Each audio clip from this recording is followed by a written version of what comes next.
हम जीते एक बार हैं, मरते एक बार हैं और प्यार भी एक बार होता है। ये आपने सुना तो जरूर होगा, लेकिन भारतीय राजनीति इस लाइन से परे है। यहाँ प्यार कई बार होता है। राजनीति में इश्क कोई नई बात नहीं है। भारतीय राजनीति में कई ऐसे दिग्गज नेता रहे हैं जो अपनी प्रेम कहानियों को लेकर अक्सर ही चर्चाओं में बने रहे। ऐसे ही दिल को छू जाने वाली लव स्टोरी के साथ मैं हाजिर हूँ। नमस्कार, इनसाइडर लाइव देख रहे हैं आप और मैं हूँ आपके साथ कोमल।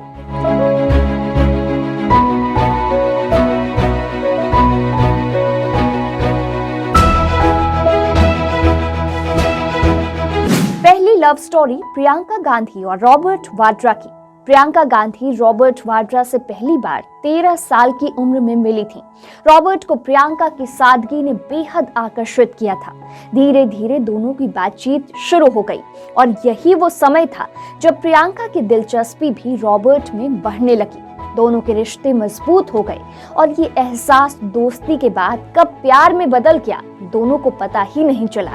प्रियंका गांधी की रॉबर्ट वाड्रा से मुलाकात एक कॉमन फ्रेंड के घर पर हुई थी। दोनों दिल्ली के ब्रिटिश स्कूल में साथ साथ पढ़ाई करते थे। प्रियंका देश के प्रमुख राजनीतिक परिवार से थी और रॉबर्ट एक बिजनेसमैन फैमिली से।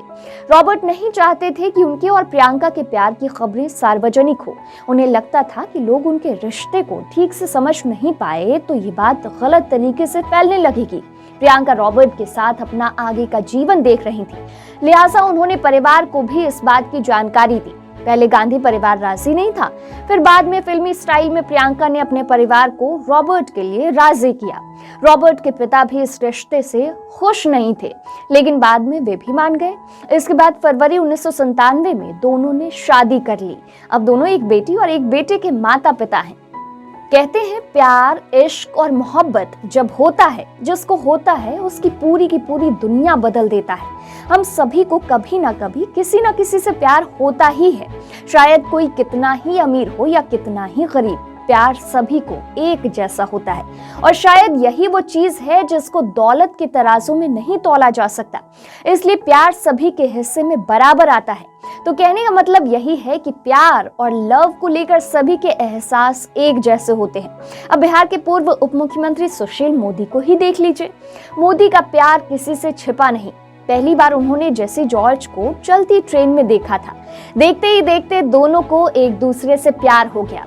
तब सुशील मोदी और जेसी जॉर्ज एक दूसरे के प्यार में इतने डूब गए कि मरने जीने की कस्में तक खा ली।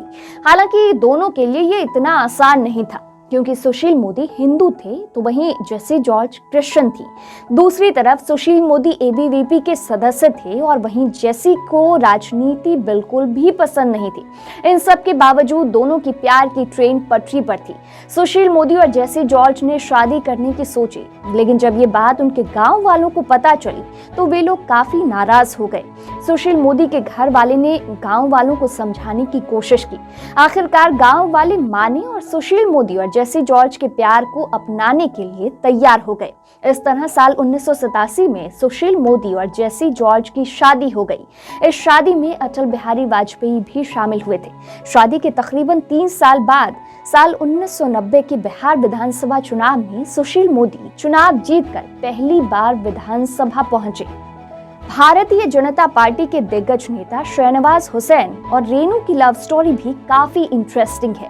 मुस्लिम होते हुए शहनवाज ने दिल्ली की एक हिंदू लड़की से प्रेम विवाह किया, लेकिन उनके प्यार का सफर इतना आसान नहीं था। इसके लिए उन्हें 9 सालों तक पापड़ बेलने पड़े थे। हुआ यूं कि साल 1986 में शहनवाज ग्रेजुएशन की पढ़ाई के दौरान डीटीसी की बसों में सफर किया करते थे। बस में एक दिन उन्हें एक लड़की दिखी, जिसको देखते ही वो फिदा हो गए, लेकिन कुछ ही मिनटों में वो लड़की कहीं खो गई। शहनवाज की नजरें उसे लगातार तलाशती रहीं और कुछ दिनों बाद फिर शहनवाज को वो लड़की उसी बस में मिल गई। शहनवाज ने लड़की को फॉलो करना शुरू किया और एक दिन लड़की को बस में जगह नहीं मिली, लेकिन उन्हें मिल गई तो उन्होंने अपनी सीट छोड़ दी उनके लिए। तो इसी तरह बातचीत शुरू हुई और शहनवाज एक दिन उसी लड़की के घर पहुंच गए और घर वालों से दोस्ती कर ली। बातचीत से घर वालों को इम्प्रेस किया, लेकिन असली बात करने में हिचकिचाहट होती थी। अंत में उन्होंने ठान लिया कि अपने प्यार को पाने के लिए कुछ भी करेंगे, तो उन्होंने उसे अपने दिल की बात बता दी। कुछ दिनों बाद एक रिश्तेदार के यहाँ पार्टी हुई जिसमें दोनों पहुंचे तो बातों ही बातों में उन्होंने लड़की को अपने दिल की बात बता दी। लेकिन ये सुनते ही लड़की भड़क गई और कहा कि दोनों के धर्म अलग हैं, शादी संभव नहीं। ये सुनकर शहनवाज हुसैन को बहुत दुख हुआ, लेकिन उन्होंने उससे शादी करने की बात ठान ली थी और वो लगातार कोशिश में लगे हुए भी थे। आखिरकार प्यार को मंजिल मिली और वो लड़की शहनवाज की जिद के आगे झुक गई और 9 साल की इस प्रेम कहानी में प्यार की जीत हुई। दोनों ने शादी की। आज वही बस वाली लड़की रेनू शहनवाज हुसैन की पत्नी है। तेजस्वी और रेचल आयरिश उर्फ राजश्री यादव की शादी में लव है, इमोशन है, बचपन का प्यार है, एक बार जो कमिटमेंट कर दी है और वो सब कुछ है जो एक फिल्मी कहानी में होता है। स्कूल की मोहब्बत कैसे परवान चढ़ी और कैसे लालू राबड़ी ने अलग धर्म होने के बावजूद बेटे तेजस्वी यादव के प्यार पर मुहर लगाई, आपको सब बताएंगे। तेजस्वी यादव और राजश्री दोनों दिल्ली में एक ही स्कूल में पढ़ते थे। स्कूल में ही दोनों की दोस्ती हुई। तेजस्वी जब पढ़ाई कर रहे थे तब वे दिल्ली के फ्रेंड्स कॉलोनी में रहते थे और राजश्री भी उसी कॉलोनी में रहती थी। दोनों एक ही कॉलोनी में रहते थे, इसलिए मिलने जुलने का सिलसिला बढ़ता गया और दोनों में नजदीकियां बढ़ गई। दोस्ती कब गहरी हुई और समय के साथ दोनों में कब प्यार हुआ और दोनों कब इतने करीब आ गए उन्हें पता ही नहीं चला और दोस्ती प्यार में बदल गई। तेजस्वी यादव अब प्यार के रिश्ते को शादी में बदलना चाहते थे, लेकिन वो ये भी चाहते थे कि शादी माता पिता की मर्जी से हो। उन्होंने लालू यादव और राबड़ी देवी से बात शेयर की और दोनों राजी भी हो गए, लेकिन एक शर्त पर कि रेचल अपना धर्म परिवर्तन कर अपना नाम चेंज करें, जिसे रेचल ने मान भी लिया और लालू यादव ने ही रेचल को राजश्री नाम दिया। राजश्री हरियाणा के रेवाड़ी जिले की रहने वाली है और दोनों धर्म के बंधन को तोड़कर 9 दिसंबर 2021 को हमेशा हमेशा के लिए एक दूसरे के हो गए।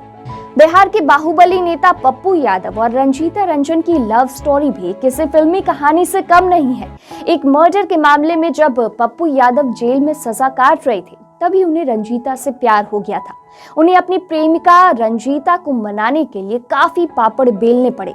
वे रंजीता रंजन की फोटो देखकर कुछ इस कदर फिदा हो गए कि वे सब कुछ भूलकर उसकी महज एक झलक पाने के लिए हर दिन टेनिस कोर्ट पहुंच जाते थे। वहां पर खेला करती थी रंजीता रंजन। रंजीता को ये सब पसंद नहीं था। उन्होंने पप्पू यादव को कई बार आने के लिए मना किया, मिलने से रोका और फिर वो नहीं माने तो कड़े शब्दों में इसका विरोध भी किया। एक बार तो रंजीता ने यहाँ तक कह दिया कि वे सिख हैं और पप्पू यादव हिंदू। उनके परिवार वाले ऐसा नहीं होने देंगे। रंजीता रंजन के माता पिता इस शादी के खिलाफ थे, लेकिन पप्पू यादव के माता पिता को कोई समस्या नहीं थी।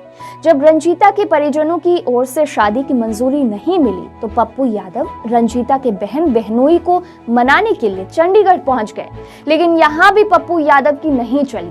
दिल्ली में रंजीता के एक और बहनोई ने भी पप्पू यादव की बात नहीं मानी। पप्पू यादव इससे निराश हो गए और इसी बीच उन्हें पता चला कि कांग्रेस नेता SS अहलूवालिया उनकी मदद कर सकते हैं। पप्पू यादव उनसे मिलने के लिए दिल्ली जा पहुंचे और फिर उनसे मदद की गुहार लगाई। आखिरकार पप्पू यादव के प्यार की जीत हुई और रंजीता के घर वाले भी शादी को लेकर तैयार हो गए। पप्पू यादव और रंजीता की शादी भी किसी फिल्मी कहानी से कम नहीं थी। इनकी शादी को लेकर पूर्णिया की सड़कों को पूरी तरह सजा दिया गया था। शहर के सारे होटल्स और गेस्ट हाउस बुक थे। आम और खास सबके लिए व्यवस्था की गई थी। पप्पू यादव ने अपनी किताब द्रोहकाल का पथिक में विस्तार से अपनी लव स्टोरी का जिक्र किया है। उन्होंने लिखा कि कैसे हताश और परेशान होकर उन्होंने एक बार नींद की ढेर सारी गोलियां खा ली थी। हालत बिगड़ने पर उन्हें इलाज के लिए PMCH में एडमिट भी कराया गया था। डिंपल यादव और अखिलेश यादव की प्रेम कहानी भी किसी फिल्म की कहानी से कम नहीं। दोनों की मुलाकात एक कॉमन फ्रेंड के जरिए हुई, जिसके बाद वो दोस्त बन गए और धीरे धीरे ये दोस्ती प्यार में बदल गई। अखिलेश जब पहली बार डिंपल से मिले तब वो सिर्फ 17 साल की थीं और अखिलेश यादव 21 साल के। अखिलेश उस वक्त इंजीनियरिंग की पढ़ाई कर रहे थे और डिंपल स्कूल में थी। एक दोस्त के यहाँ अखिलेश और डिंपल की पहली मुलाकात हुई और मुलाकात में ही दोस्ती हो गई। पढ़ाई के लिए ऑस्ट्रेलिया जाने के बाद भी अखिलेश यादव डिंपल के संपर्क में रहे। दोनों एक दूसरे से बेइंतहा मोहब्बत करते थे। अखिलेश अक्सर ही ऑस्ट्रेलिया से डिंपल को कार्ड और लव लेटर्स भेजा करते थे। हालांकि शादी के लिए अखिलेश यादव और डिंपल दोनों को अपने अपने घर वालों को मनाने के लिए खूब पापड़ बेलने पड़े। दरअसल अखिलेश जब ऑस्ट्रेलिया से वापस आए तो घर वालों की तरफ से शादी का दबाव बनाया जाने लगा। अखिलेश के सामने समस्या थी कि घर में डिंपल के बारे में कैसे बताएं। ऐसे में अखिलेश ने अपनी दादी की मदद लेते हुए परिवार को डिंपल के बारे में बताया। कहा जाता है कि मुलायम सिंह को पहले डिंपल यादव पसंद नहीं थी। इसकी वजह थी कि उस समय जातिवादी राजनीति चरम पर थी और डिंपल राजपूत थी। वहीं दूसरी तरफ डिंपल के पिता आर्मी में थे और वो इस रिश्ते से खुश नहीं थे। मुलायम यादव की नाराजगी के बीच भी अखिलेश यादव अड़े रहे, जिसके बाद पिता को बेटे के प्यार के आगे झुकना ही पड़ा और आखिरकार उन्होंने अखिलेश और डिंपल को शादी की इजाजत दे दी। मुलायम सिंह यादव के बाद डिंपल के पिता भी राजी हो गए और 24 नवंबर 1999 को दोनों शादी के बंधन में बंध गए। कांग्रेस के युवा नेता सचिन पायलट और सारा की लव स्टोरी भी काफी फिल्मी है। सचिन राजस्थान की राजनीति का युवा चेहरा है, वहीं सारा जम्मू कश्मीर के पूर्व मुख्यमंत्री फारूक अब्दुल्ला की बेटी हैं। सचिन पायलट और सारा की पहली मुलाकात विदेश में हुई, जो बाद में प्यार में बदल गई। जब इन्होंने शादी करने का मन बनाया तो दोनों के परिवार में हड़कंप मच गया। सचिन का परिवार तो तैयार था, पर सारा की फैमिली राजी नहीं थी। फिर पिता की मर्जी के खिलाफ सारा ने सचिन के साथ जनवरी 2004 में शादी कर ली। कुछ समय बाद फारूक फैमिली ने सचिन को दामाद के रूप में स्वीकार कर लिया। तो ये थी नेताओं की लव स्टोरी। तो कहने का मतलब यही है कि नेता हो या अभिनेता या फिर कोई कॉमन मैन ही क्यों ना हो, प्यार को लेकर सभी की फीलिंग एक जैसी ही होती है। आपको ये कहानी कैसे लगी हमें कमेंट सेक्शन में जरूर बताइएगा। वीडियो अगर आप फेसबुक पर देख रहे हैं तो हमारे फेसबुक पेज को जरूर फॉलो कर लें। यूट्यूब पर देख रहे हैं तो हमारे यूट्यूब चैनल को सब्सक्राइब कर लें।